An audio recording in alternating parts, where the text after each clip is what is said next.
I haven't used this Blackstone Griddle in quite some time now, and as you can see, it is absolutely covered in rust. So today I'm going to be taking it back to bare metal, and I'm going to show you step by step exactly how to do it as well. So as you can see, we've got some heavy rust here. So this is not really a situation where we can just use the stone and get some of the rust off. So the first thing we want to do is get our scraper, and this is just the Blackstone brand. It has the stone on one side and you can attach pads on the other. But it has a scraper, and I'm just going to take the scraper and get all the large chunks off before we move on to the next thing. So the reason we want to use the scraper is this is going to save us time when we actually use the wire brush later. We don't want to spend a ton of time on this step. We just want to get everything that's loose, and then we'll take care of the rest later.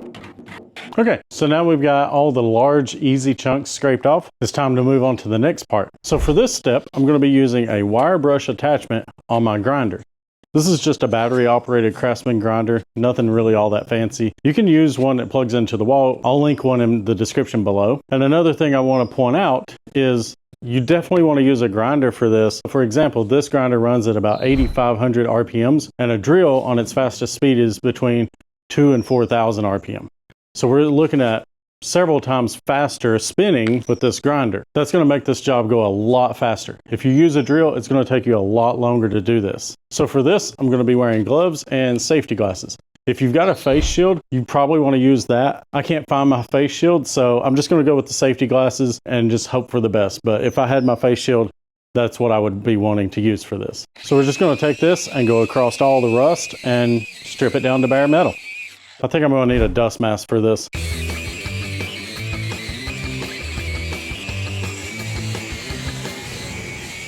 All right, so we've got all the rust sanded off. We can still see some dark spots here, and really at this point, I've let the rust eat into the metal just a little bit. Also, when you're doing this, make sure you hit the sides, the top, like these top edges, and then also the outside as well.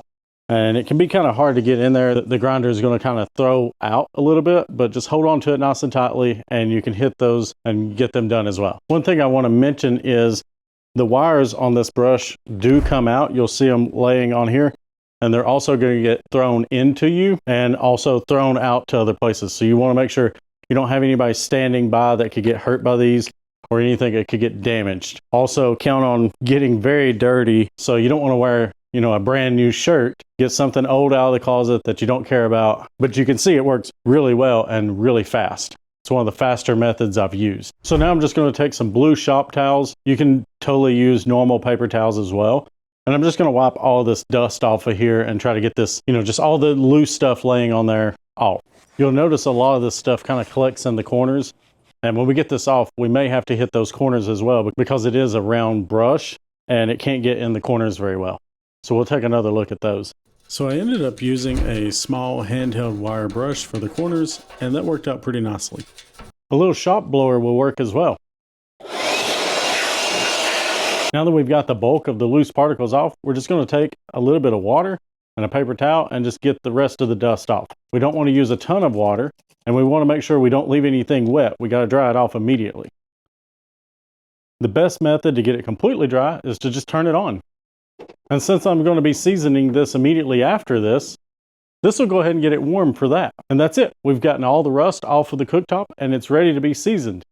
If you remove the rust from your griddle, make sure you season it very soon after, if not immediately after, so that you don't get rust on it again. If you found this video helpful, hit the like button down below so that others can find the video as well. And if you'd like to see more practical videos where I show you things around the house, hit the subscribe button so you don't miss a video. Thanks for watching, and I'll see you in the next one.